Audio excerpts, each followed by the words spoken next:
अगर वो आज तुम्हें इग्नोर कर रही है ना, तो सच मानो वो तुमसे मजबूत नहीं है, तुम कमजोर पड़ गए थे। और दुनिया का सबसे बड़ा सच सुन लो भाई, कोई भी इंसान उस चीज की कद्र नहीं करता जो उसे बिना मेहनत मिल जाए। तुम हर बार मैसेज कर रहे हो, हर बार कॉल लगा रहे हो, हर बार खुद को छोटा कर रहे हो, और उधर से जवाब सीन, साइलेंस, इग्नोर। आज मैं तुम्हें कोई लव गुरु वाली बकवास नहीं सिखाऊंगा। आज मैं तुम्हें स्टोइक चाल सिखाऊंगा, ऐसी चाल जिसे चलने के बाद या तो वो बदलेगी या फिर तुम्हें फर्क पड़ना बंद हो जाएगा, और दोनों ही हालत में तुम जीतोगे। चैप्टर 1, चुप्पी। सबसे खतरनाक चाल देखो भाई, जब कोई तुम्हें इग्नोर करता है तो वो तुम्हारी वैल्यू नहीं देख रहा होता, वो देख रहा होता है कि ये आदमी कितना सह सकता है। अब यहीं पर 99% लोग गलती कर बैठते हैं। वो सोचते हैं शायद बिजी होगी, शायद मूड खराब होगा, शायद एक बार और ट्राई कर लूं, और यहीं से उनकी इज्जत मरना शुरू होती है। स्टोइक फिलॉसफी क्या कहती है? स्टोइक कहता है जिस जगह तुम्हारी कद्र ना हो वहां अपनी मौजूदगी कम कर दो। मतलब न गुस्सा, न शिकायत, न सवाल, न एक्सप्लेनेशन, बस चुप्पी। लेकिन ध्यान रखना भाई, ये चुप्पी डर से नहीं होती, ये चुप्पी होती है सेल्फ रिस्पेक्ट से। असली चाल यहां है आज से। तुम पहला मैसेज नहीं करोगे, तुम रीजन नहीं पूछोगे, तुम क्या हुआ नहीं लिखोगे, तुम ऐसे बिहेव करोगे जैसे तुम्हारी जिंदगी में और भी बहुत काम है।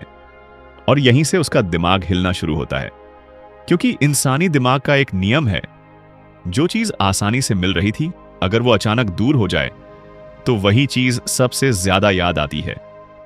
एक कड़वा सच अगर वो तुम्हें खोने से नहीं डरती तो समझ लो या तो उसने तुम्हें कभी चाहा ही नहीं, या फिर तुमने खुद को इतना चीप बना दिया कि खोने का डर ही खत्म हो गया।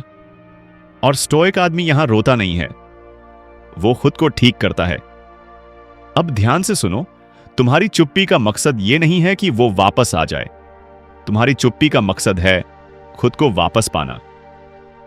और अजीब बात यह है भाई, जब आदमी खुद को वापस पा लेता है ना, तब अक्सर सामने वाला खुद लौट के आता है।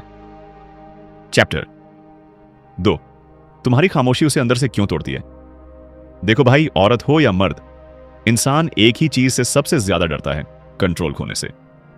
जब तक तुम मैसेज कर रहे थे, इंतजार कर रहे थे, रिप्लाई के लिए तड़प रहे थे, तब तक उसके दिमाग में एक बात साफ थी, ये मेरे कंट्रोल में है। लेकिन जिस दिन तुम अचानक शांत हो गए, उस दिन खेल बदल गया। स्टोइक साइकोलॉजी का नियम यही है, जो आदमी अपनी भावनाओं पर काबू पा ले वही सबसे खतरनाक इंसान होता है। अब सोचो, कल तक तुम रिएक्ट कर रहे थे, आज तुम बिल्कुल साइलेंट हो। दिमाग में सवाल उठना शुरू होता है, यह अचानक बदल कैसे गया? अब मैसेज क्यों नहीं कर रहा? कहीं किसी और से तो बात नहीं करने लगा? और यहीं से उसकी नींद खराब होती है। एक कड़वी सच्चाई, तुम्हारी वैल्यू तुम्हारे प्यार से नहीं बनती, तुम्हारी वैल्यू बनती है तुम्हारी नॉन अवेलेबिलिटी से। जो हर वक्त मिल जाए उसकी कमी नहीं खलती, लेकिन जो अचानक दूर हो जाए वही दिमाग में घूमता रहता है। यहां गलती मत करना, बहुत लोग यहां आकर गड़बड़ कर देते हैं। वो स्टोरी डालते हैं, जानबूझकर दिखाते हैं कि मैं खुश हूं, fake smile, fake attitude. Stoic आदमी ये सब नहीं करता, वो बस अपने काम में लग जाता है, खुद को बेहतर बनाता है और किसी को प्रूव नहीं करता, क्योंकि उसे पता है शांति सबसे बड़ा जवाब है। कुछ दिन बाद वो तुम्हारी प्रोफाइल चेक करेगी, पुराने चैट पढ़ेगी, तुम्हारा नाम दिमाग में घूमेगा, लेकिन ईगो उसे रोकेगा। वो सोचेगी मैं ही क्यों मैसेज करूं, और यही लड़ाई उसे अंदर से खा जाएगी। स्टोइक जीत यही है, अगर वो मैसेज कर दे तो भी तुम जीत गए, और अगर वो ना करे तो भी तुम जीत गए, क्योंकि अब तुम उसके रिएक्शन पर नहीं, अपने कंट्रोल पर जी रहे हो। चैप्टर 3, जब उसका मैसेज आए तब ये एक गलती मत करना। अब ध्यान से सुनो भाई, ये सबसे खतरनाक मोड होता है। बहुत दिन चुप्पी के बाद अगर उसका मैसेज आ गया ना, तो 90% लोग यहीं हार जाते हैं, क्योंकि अंदर बैठा डर बोल पड़ता है अब फिर से खो ना दूं, और आदमी फिर वहीं पुराना बन जाता है। सबसे बड़ी गलती यह होती है वो लिखे हाय क्या कर रहे हो, इतने दिन से बात क्यों नहीं कर रहे थे? और तुम तुरंत रिप्लाई, लंबा मैसेज, सफाई, इमोशनल बातें, यहीं पर स्टोइक चाल टूट जाती है। याद रखो, जिसने चुप्पी बनाई है उसी को चुप्पी संभालनी भी आती है। स्टोइक जवाब ऐसा होना चाहिए, छोटा, सीधा, शांत, बिना शिकायत, जैसे हाँ ठीक हूं, काम में बिजी था, बस। ना पूछना तुम कहां थी, तुमने इग्नोर क्यों किया? क्योंकि सवाल कमजोर लोग पूछते हैं, स्टोइक आदमी ऑब्जर्व करता है।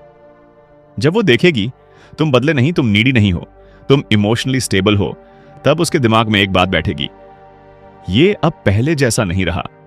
और इंसान को सबसे ज्यादा उसी चीज की चाह होती है जो उसके हाथ से फिसल चुकी हो। अगर वो सच में इंटरेस्टेड होगी, वो खुद एफर्ट बढ़ाएगी, खुद बात आगे बढ़ाएगी, और अगर नहीं तो स्टोइक आदमी जबरदस्ती नहीं करता। वो जानता है जो अपना नहीं है उसके पीछे खुद को खोना बेवकूफी है। स्टोइक आदमी का अंतिम नियम, मैं किसी को पकड़कर नहीं रखता, जो रहना चाहे वो खुद रुके। चैप्टर 4, बिना पीछा किए कैसे वो तुम्हारी आदत बन जाती है। यह चैप्टर कोई ट्रिक नहीं है, यह आदमी बनने का तरीका है। जब तुम पीछा नहीं करते, ज्यादा एक्सप्लेन नहीं करते, हर बात पर रिएक्ट नहीं करते, तब सामने वाले के दिमाग में एक खाली जगह बन जाती है और इंसान को खालीपन चुभता है। स्टोइक फिलॉसफी का गहरा सच यही है, जो अपने आप में पूरा है वही सबसे ज्यादा आकर्षक होता है। तुम अब हर वक्त अवेलेबल नहीं, हर बात पर हां नहीं, हर मूड में प्रेजेंट नहीं, और यही चीज उसे तुम्हारे बारे में सोचने पर मजबूर करती है। ऑब्सेशन प्यार से नहीं बनता, ऑब्सेशन अनसर्टेनिटी से बनता है। वो समझ नहीं पाती यस तुम कब रिप्लाई दोगे, क्या सोच रहे हो, अभी भी इंटरेस्टेड हो या नहीं, और यही कंफ्यूजन उसके दिमाग में तुम्हारी जगह पक्की करता है। स्टोइक आदमी ये सब नहीं करता। जेलसी टेस्ट, स्टोरी से जलाना, किसी और का नाम लेकर प्रोवोक करना, ये सब वीक लोग करते हैं। स्टोइक आदमी शांत रहता है, स्टेडी रहता है। अगर इतने के बाद भी वो वापस नहीं आती तो इसका मतलब ये नहीं कि तुम हार गए, इसका मतलब है वो तुम्हारे लेवल की नहीं थी। और स्टोइक आदमी नीचे झुककर किसी को नहीं उठाता। इस पूरे प्रोसेस में सबसे बड़ा फायदा ये नहीं कि वो वापस